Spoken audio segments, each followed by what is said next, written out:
what I am sharing with everybody today is a module from the Forest Service's This Is Who We Are series. The module we're focusing on today is called Leaders, Stance, and Habits. Yes, I work on the Flathead National Forest in Northwest Montana as a Wilderness, Wild and Scenic Rivers and Trails Program Manager. I'm also a This Is Who We Are ambassador. And one of these modules I think is highly relevant to all of us working together in wilderness, in river management, in trails management, in protected areas, special areas, even in conservation work. And what it is that we have in common is a need to reflect on our leadership styles, our leadership stance, our leadership habits. And I believe that some of the concepts in here could be useful for everyone as we work on our work together, not just Forest Service staff, but also partners, nonprofits, other agencies. The things that you will learn here in the next few minutes are qualities about leaders who are successful in conservation work. So I wanted to share with you our leaders' stance and habits. A little context as we get going here. This is sort of a reflective moment. I'm going to share with you some concepts, and then I'm going to ask for you to reflect on and check in with yourself a few times. What resonates with you? What's easy for you? What's hard for you? I will have also an activity for you to do, for you to try to use the principles that I'm sharing with you. So this will be solo work today, things for you to reflect on. As we get ready to go here, would you track down a piece of paper, a pencil, a pen, a piece of crayon, if that's what you're down to? Because you may want to scribble a few notes or jot a few things down. So if you want to get ready for that, that will help you get started. With that, just taking a step back, this is who we are generally. The content is about ensuring that both the Forest Service and its sister agencies and partners recognize that we can be values-based, purpose-driven, and relationship-focused people and organizations. And some of that is about how leaders show up. So with that, let's go ahead and get going here. Let's see. All right, so my objectives today, I have 3 objectives. One is to ensure that you understand the content. Second objective is that through the course of our work here, that you will see a practical application of the leadership concepts in your work, that you'll see that, oh, this is showing up in my work. I can see how this directly relates. And the third objective is that you make a mental commitment to yourself, an internal commitment, that you want to try something out in the near term, maybe in the next week or the next 2 weeks. That something that you learned about today or an aha moment that you had is something you're going to follow up with and practice or put into play. So let's check in on that at the end of the day or at the end of our session here, but plan to make a commitment with yourself to follow up. Okay, so with that, I want to start with, as I said, we're doing some reflection here about leadership and where you are as a leader. Will you take a moment and reflect on the first question I have here? Can you at least jot down one word? Maybe you have a whole sentence. How am I feeling today? How am I feeling today? Do that inward check. Jot that word down. If anyone wants to share that, I would love to see how you are feeling today in the chat. I'll keep an eye on that, call a few out if you share. Okay, the next reflection question here, and this is to sort of set the stage, focus ourselves, is what is the leadership role you have to play in your organization? Are you a leader who makes decisions? Are you a leader for a particular project? Are you a leader by example? How would you define your leadership role in your organization? Would you take a moment to reflect on what that leadership role is? I'll be quiet as you reflect on that for a minute.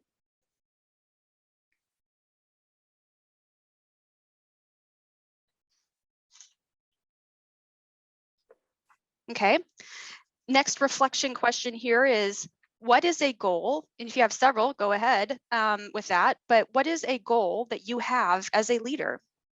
Do you have a goal for this season to accomplish something tangible? Do you have a goal in terms of style that you want to project something certain as a leader? What is a goal that you maybe have as a leader? I'll let you reflect on that.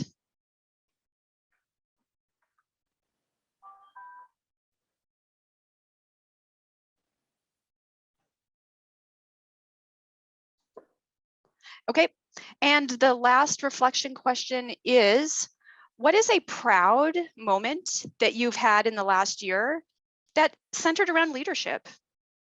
It could be personal leadership, like in your family and home life. It could be a professional leadership moment.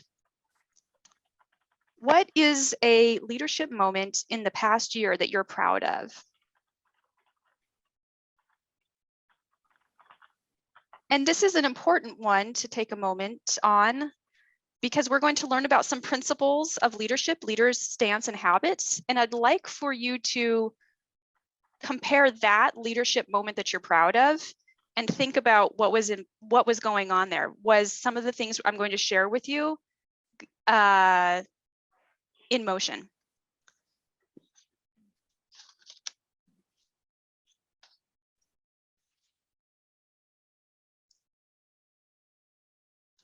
Okay, all right. So that was some quiet reflection there. I hope you were able to gather yourself and think about how you're feeling today. What are the leadership roles that you maybe have to play in your organization? What is the goal that you have as a leader? And what is a proud leadership moment that you have? That will give us a chance to reflect a little more in a little bit here. Okay. All right, I would just want to set a little context here for those who are familiar with the bigger This Is Who We Are program. There are several modules. You see them on the screen here. There's actually 8. The 8th one is around uniforms and the way we present ourselves. And that's represented in the shield itself. But we're focused today on leaders' stance and habits. For Forest Service employees, if you've done a foundation session in the last 2 years, you've done mission, purpose, value, agency values, and code and commitments. This is an additional module to that, the leaders' stance and habits. So just a little context for those out there who want the bigger awareness there. So let's focus in on leaders' stance and habits. And the fundamentals here are this: every one of us in our work in wilderness, rivers, trails, conservation work, protected area work, is a leader in some way. We just need to embody that, or realize that we are leaders and embody that and own that. We are all leaders in our own way. You could be a leader in the moment, in the day, in a particular day. You could be a leader in a week. Say you're on a trails hitch, and that is, you are the leader for that hitch for that week. Or you could be a leader for a year, for a longer project, or even over the course of your whole career. As conservation leaders, we play different leadership roles at different times. I myself am a leader sometimes in the moment, and then in other times I realize I've been playing a leadership role for a certain thing for a long time. It depends on the scope and scale that we're looking at. And some of us take on formal leadership responsibilities by title, like an executive director, a district ranger, a program manager. Those are leaders by title.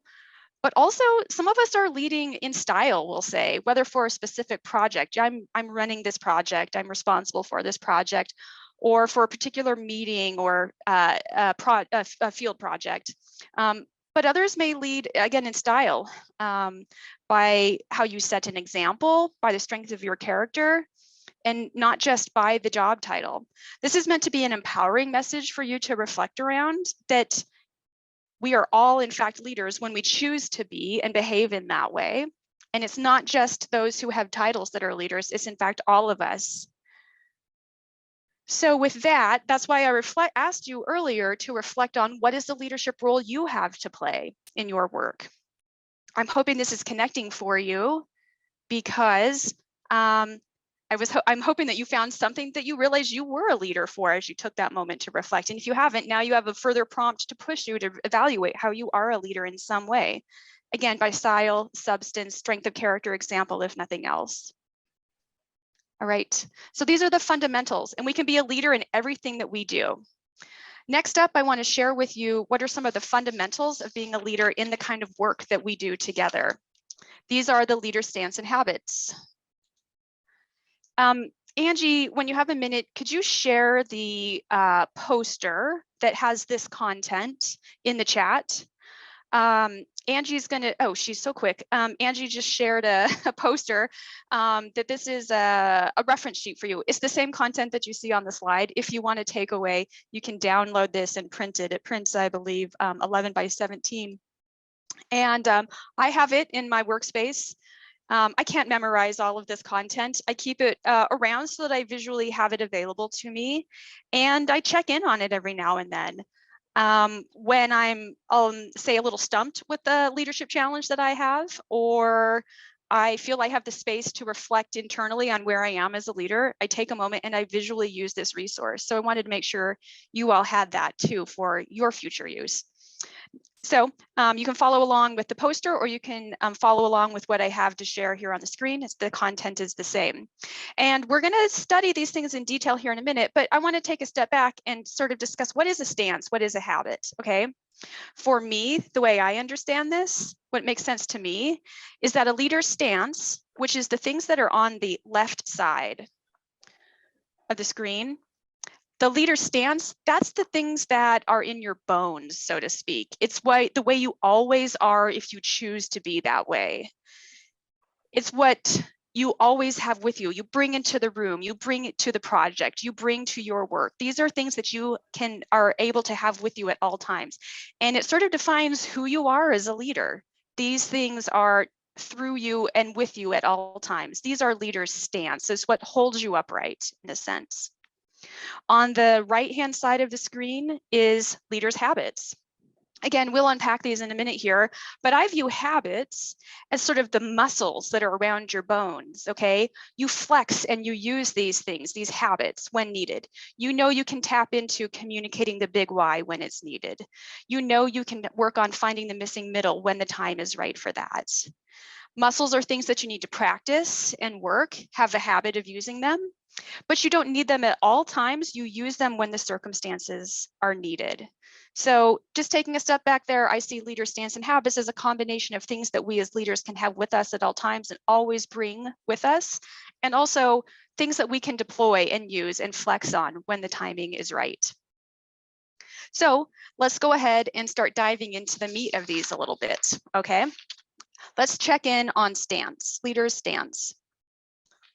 So here are the 4 principles of those. Leaders in conservation work. Oh, and I just want to take a step back.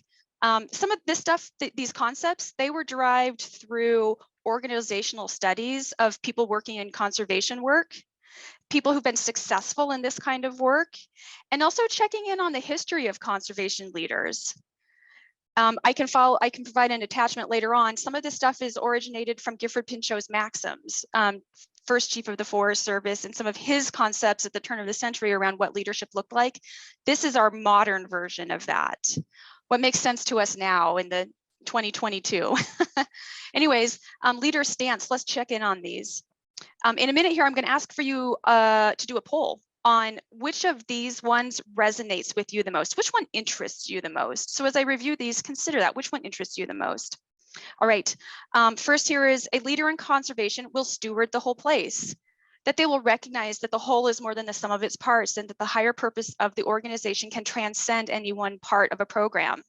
For me, what that looks like in my work, I work with wilderness and rivers and trails, but I actually see our work as integrating back and forth all the time.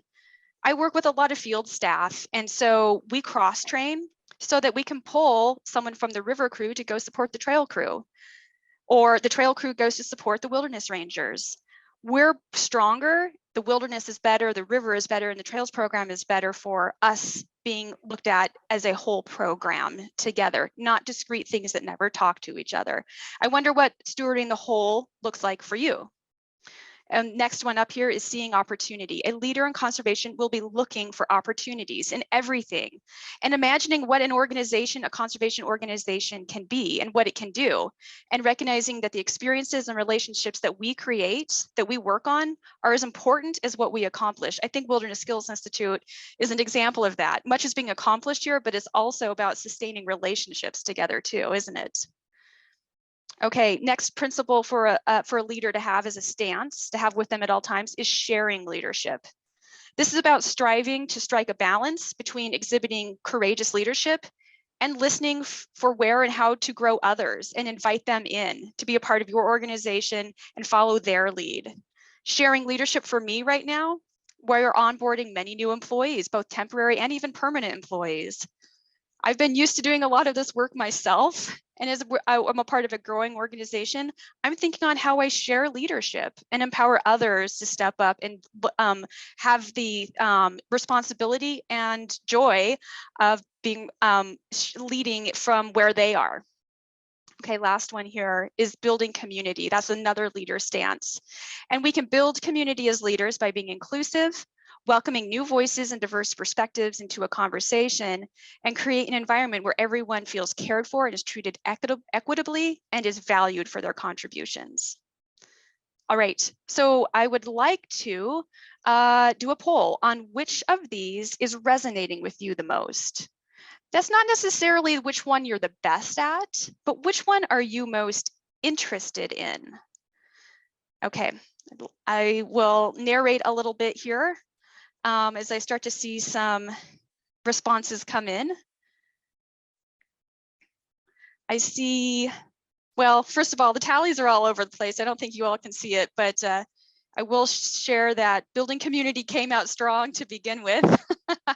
But we're seeing some a lot of representation in stewards, the whole place, and seeing opportunity as well. Okay, polling has slowed down a little bit. Last chance to get your votes in. This is really interesting to me. I'm looking forward to sharing the results with you. Okay, I'm going to end the poll, and oh, a couple of last ones just rushed in. All right, I'm going to end the poll here and share these results with you.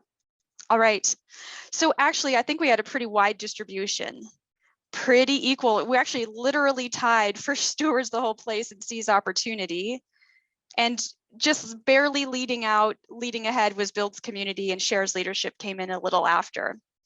Can I get one person, can I get people to raise their hand who is willing to share out why building community resonated with you the most?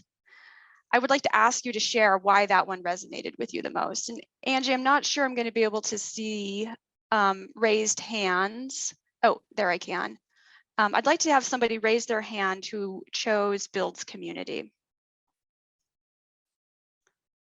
You raise your hand by going to the reactions button at the bottom and raise your hand. Okay, Meg, thank you. Meg, will you please come off of mute? Will you tell us about the work that you do and why you were drawn to builds community, why that one was most interesting to you? Hey everybody, my name's Meg Ford. I work with Wild Alabama. I'm actually a brand new employee of theirs. So I'm still kind of, settling into my role with them, but I do guided hikes for the area of Alabama and the Bankhead and Talladega National Forest areas. So I picked builds community because I feel like a lot of the other things on the list could be accomplished first through building community. And for me, so much of what I do with getting people connected to the natural world and just getting people on board with conserving the natural world as well just starts off with getting people invested in the area, right? So being able to build that community, I think, comes first so much in what I do for Wild Alabama. Right on, Meg. Thanks for sharing that with us. I like your vision there. That by building community, you can do these other things too, is the way I understood that. Thank you for sharing with us. Perhaps that relates to why others chose builds community. Can I get someone to raise their hand? There were 12 of you who chose shares leadership. I'm just checking in on the other end of the scale. That was the least chosen one. And I'd like to hear from someone who chose that one. Can I get a hand raised for someone who chose shares leadership? All right, I see Tim. Let's check in with Tim. Go ahead, Tim. Hey everybody, so yeah, I picked a shared leadership. So having a diverse career of working in the medical field, working in the military, and then working in the Forest Service, this was just the one that happened to resonate with me, where I saw opportunity to not only let great leadership shine through and accomplish missions and direct subordinates, but also give an opportunity to engage and foster and plant the seeds for the next leadership opportunity in those people that maybe don't even know that they are the next leaders yet. So I really like the balance between those two. Right on. Thank you, Tim. And I like your vision there. You're even looking for the future leader. They may not know who they are, but you're looking for them and you want to share leadership with them. So thank you. All right. So those are 4 stances that leaders, if you so choose, can have with you at all times. Perhaps you need to work on building that bone density up on these, practice that, make it more routine, be stronger at that. But these are things as a leader, successful leaders in conservation work choose to have with them, and make that help have these things define them. All right. So with that, that's a review of leaders' stances. Let's move on to leaders' habits. These are the habits. Reminder, I'm thinking of these as muscular. These are things that you practice and put into action at various points in time. Here's 2 of them. There's actually 4. We'll look at the second screen here. So a leader's habit can be to communicate the big why, that you're able to tell a purposeful story that connects to other people's values and why they've shown up here in space. That you can put our actions into a larger context as to why an organization's mission and values, and if you don't know what your organization's mission and their values are, you should check in on that. But that you can explain and tell why an organization's missions and values have caused you to take a stand or take action on something.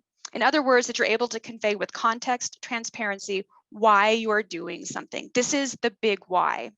It's about communicating here. Okay, choosing to communicate and always give that why. Oh, I'm going to ask a similar question here when I'm done with these. Which of these 4 stances, 4 habits resonates with you the most? So as I review these, sort of pick one out like you did earlier.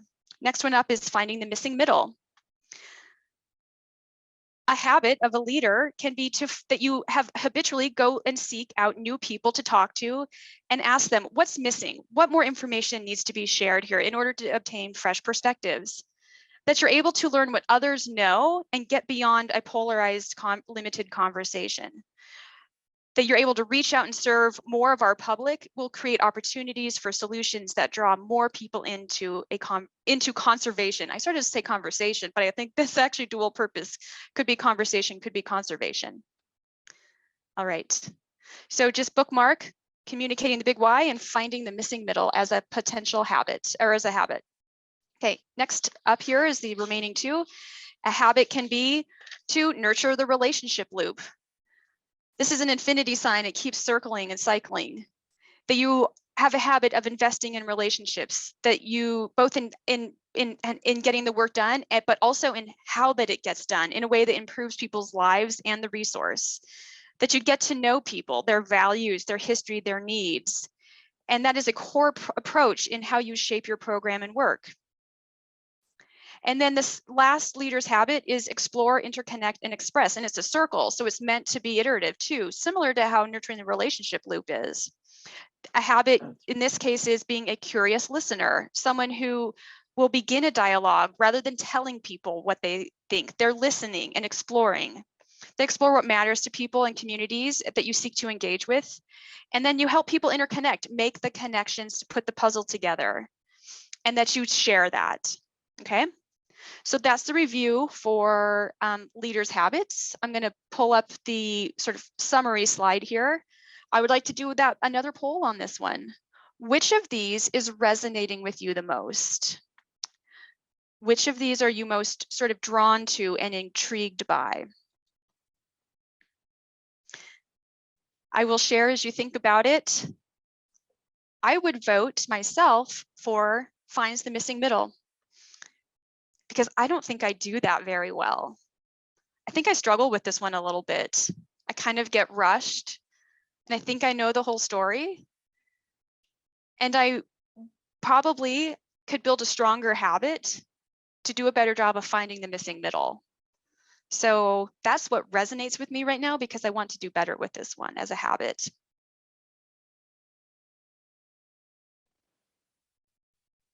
Okay, we've got voting coming in. I'm looking forward to sharing the results with you. It's kind of jumping all over the place. Okay, I'm going to give you 30 more seconds to get your vote in.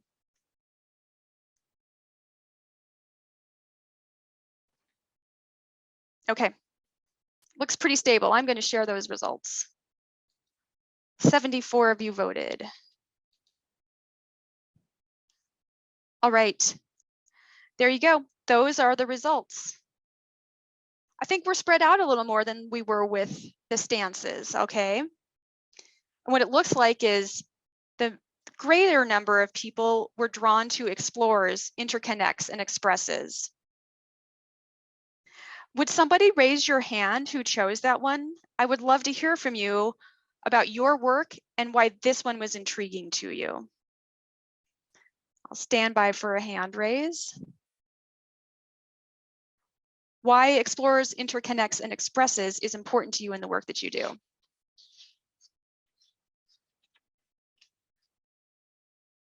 Does anybody want to share?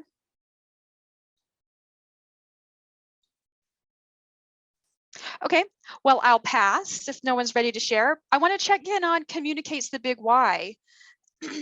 That was selected the least, so it's important to hear from people who felt strongly about that one. Can I get somebody to raise their hand on why they chose communicates the big why? You can raise your hand by going to the reactions button and you put your little hand up.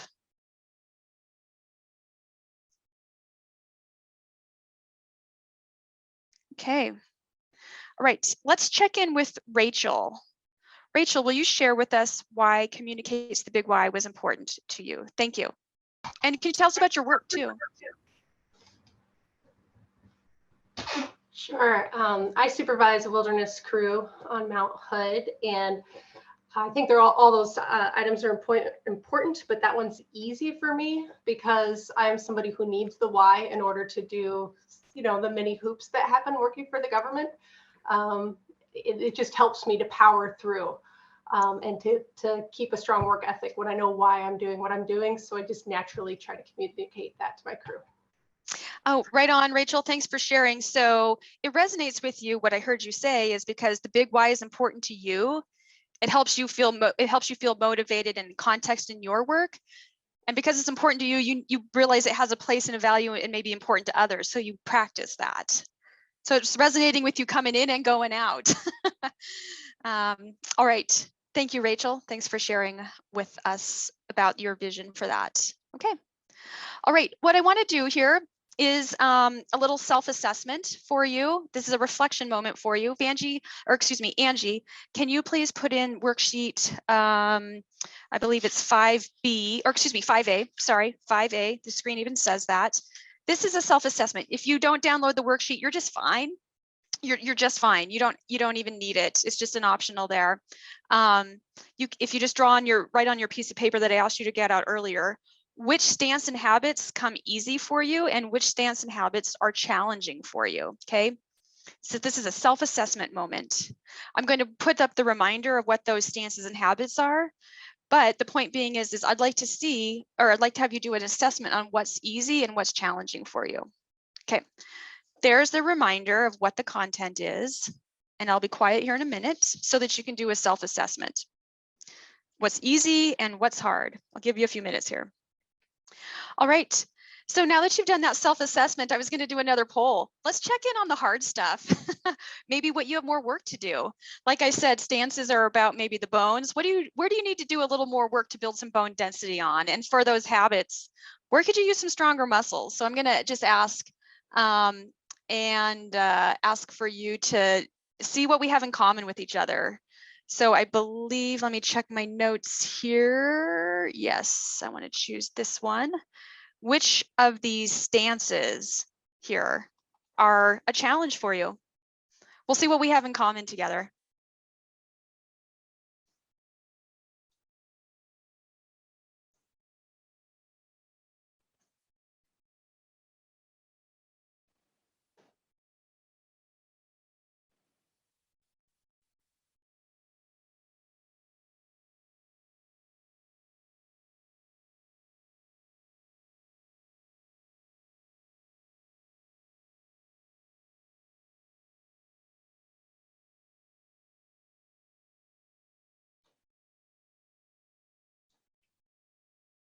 Okay, wrap up voting in a minute here.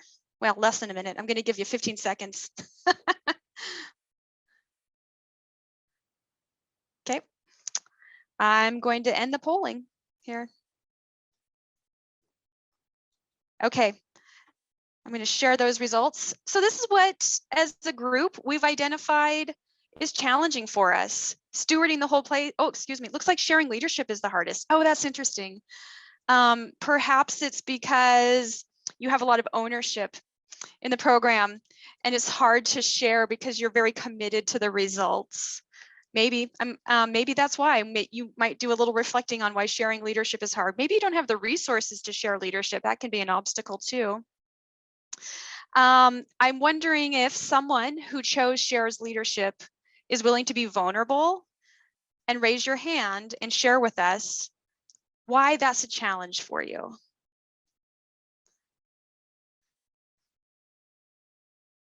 And not you don't have to be vulnerable. I'm just inviting someone who wants to share out since they did some reflection work there.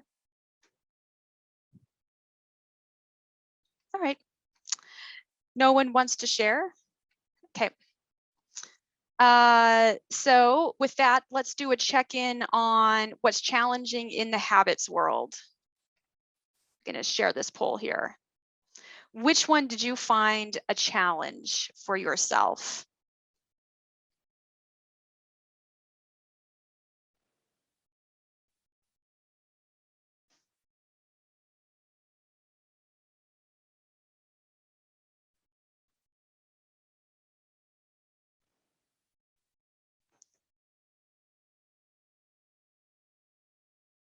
And I'm being quiet while people vote.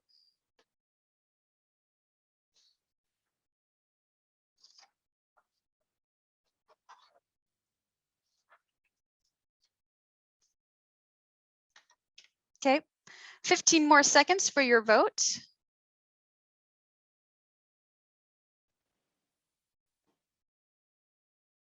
Okay, I'm going to share this one. Oh, got a few more here. Okay. All right. Well, this is perhaps there's others in the audience like me. We're finding the missing middle is what's challenging for me. Looks like a number of you chose where I would have chosen. I did share that about myself. That is a challenge for you to find the missing middle. I'm pleased to see that people feel perhaps strong in Explorers, Interconnects, Express, and also communicating the big why. I'm wondering if there's someone who wants to share why you find that why it is finding the missing middle is a challenge for you. If you're willing to share, would you come off of mute and share that with us?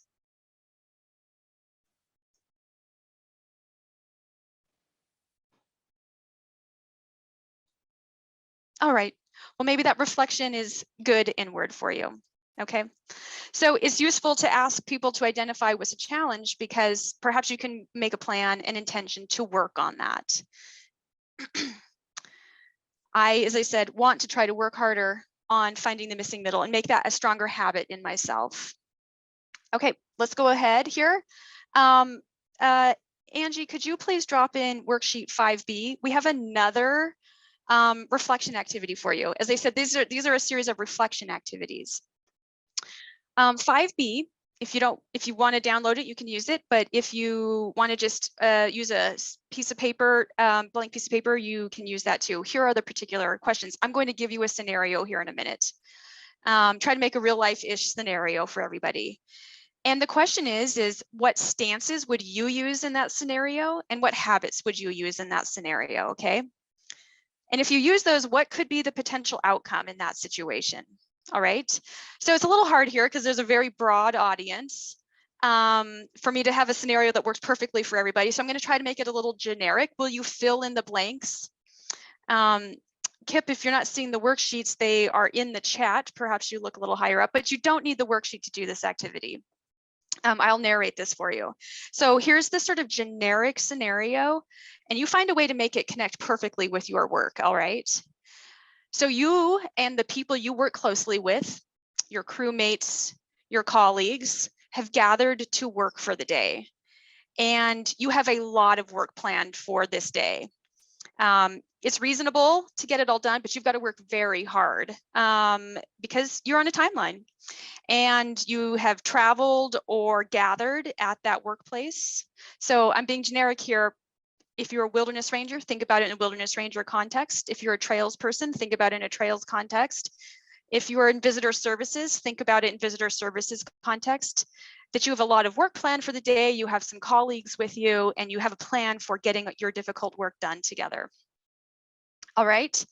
And as you're getting ready to go, you don't want any distractions because you are ready to focus for the day. And right then, a visitor to your area, to your wilderness, to your river, to your trail, to your forest, to your park, to your office shows up. And they want to talk to you right now. And what they want to talk to you is about the fact that there are a lot of other people recreating in the same exact area. Truth is, recreation use is surging in your area. There are more visitors than ever, and they're kind of upset. They want to talk to you because they can't find a camping spot. They can't find a trail. They can't find solitude in that wilderness they were hoping for. They can't find the things that you know make that area special and that everybody wants a part of because there's a lot of other people there. Okay, this is the scenario. Try to adapt it for your particular situation. And they're kind of annoyed and they're a little upset and they want to talk to you about it because they want the place to themselves and you want to get going and get your work done. All right, so that's your scenario. This is real world for me for sure. I wonder if it's real world for you as well. So what I'd like you to do here is hold that scenario in your mind. Will you please apply a stance? And pull upon a stance, pull upon a habit, see which ones you would use in that instance to try to answer their questions and satisfy that visitor. And what outcomes could be achieved when you use those things, when you act as a leader in your stance and your habits, and what steps would need to be made to do that. Okay, I'm going to be quiet here for about 3 full minutes as you reflect on that. If that scenario I gave doesn't work perfectly for you, think of a leadership scenario, a challenge that you have that is real in your workplace then. See which stance and habits you could use in this situation.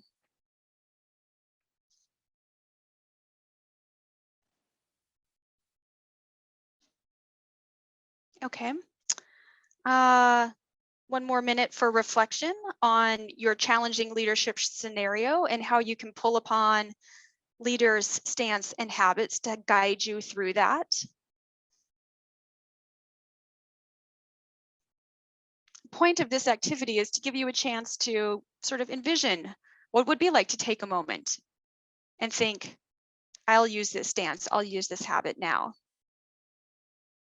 To set you up for doing that in your real scenarios, in the real world.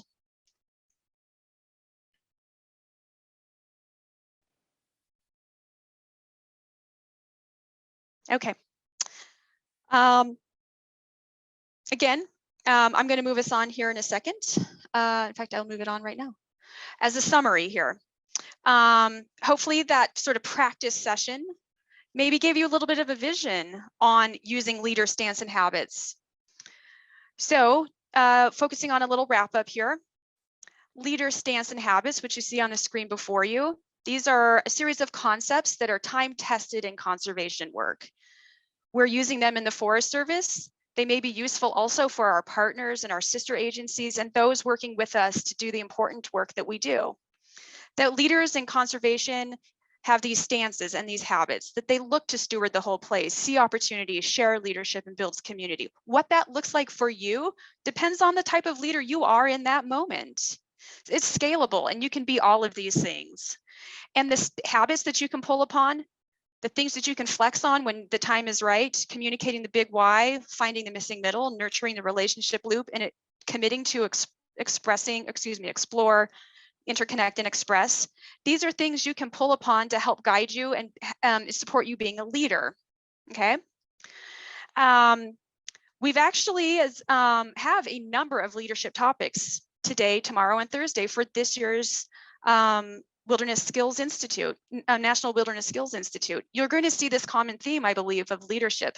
Today, This Is Who We Are, Leader Stance and Habits was about inward reflection on principles of leadership. This is what we've just started to wrap up here. Tomorrow, there's going to be a session on situational leadership from a specialist who will have a discussion and ask you to reflect on types of leadership scenarios that you could find yourself in and ideas to guide you through those. And then on Thursday, there's going to be another plenary session that's a leadership panel discussion. So if you want to bring questions or prompts for a wide range of leaders in the work that we do, that's what the leadership panel is for. But I also think that there's a number of track sessions that are centered around leadership too, all so that we focus on developing ourselves as leaders in this work of wilderness work, river work, trails work, etc. Some of the ones that come to my mind is today, the one around the wilderness movement through a historical looking glass. That reflection, that's leadership work. On Wednesday, river incident management and increasing relevancy of wilderness to diverse visitors. That's leadership work too, right there. And on Thursday, applying wisdom and authority of the resource in your communications, that's leadership work. That supports the communicating the big why right there. Authority of the resource wisdom is about the big why stuff. That's putting that into practice for real. And I think all forward, the session on that, about addressing sexual harassment in whitewater rafting industry, that's another example of leadership work showing up here. So a few ideas for you to follow up if you're interested in cultivating more of your sense of as a leader, some sessions for you to engage with. Please consider saving that poster that was put in the chat earlier if you want to reflect further on leader stance and habits. With that, I think I'm just going to turn it back to Dan as wrap up. And thank you everybody for your time today.